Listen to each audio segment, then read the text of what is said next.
Dr. Ericka Craft Mizuta here with Recover Healthcare. So I just went to the grocery store here in San Diego. I go to Trader Joe's. A lot of times people ask me, what does a physical therapist or somebody in healthcare eat?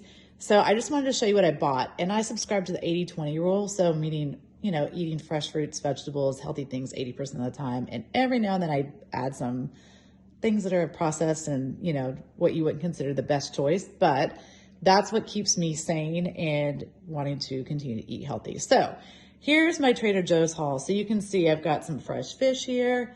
I've got some nuts. I do buy prepared salads, but I will tell you I don't eat those dressings that come with them.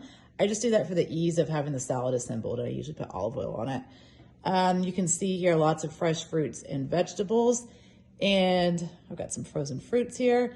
Some of these ingredients are going to be for my Blue Zone cooking, so you're going to see me assemble some recipes from those cookbooks with these ingredients.